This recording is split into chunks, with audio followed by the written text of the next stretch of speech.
இந்த கண்ட்ரியை பொறுத்த வரைக்கும் பொம்பளைங்களை மயக்கிறதுக்கு ஆம்பளைங்க அதிகபட்சம் செலவு பண்றது ஒரு முழம் மல்லிகைப்பூவும் ஒரு பேக்கெட் அல்வாவும் தான். எனக்கு அதெல்லாம் தேவையே இல்லை. சின்னதா சின்னதா ஒரு ஸ்மைல் போதும். ஒரு வருஷத்துக்கு ஒரு பொண்ணோட, ஒரு மணி நேரத்துக்கு ஒரு பொண்ணோட என்னால இருக்க முடியும். அந்த கெப்பாசிட்டி எனக்கு இருக்கு. ஆனா நான் அப்படிப்பட்ட கேரக்டர் இல்ல. I'm not a womanizer. நீ என் கூட இருந்த காலத்துல நீ என்ன லவ் பண்ணி இல்லையான்னு எனக்கு தெரியாது. ஆனா நான் உன்னை விட்டு பிரிஞ்சதுக்கு அப்புறம் நான் உன்னை லவ் பண்ணிட்டு இருக்கேன். சின்சியரா லவ் பண்ணிட்டு இருக்கேன்.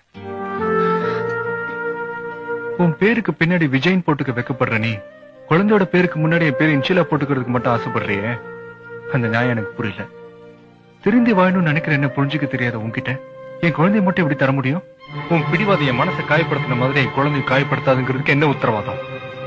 அதனால என் குழந்தை இந்த கண்ட்ரியை பொறுத்த வரைக்கும்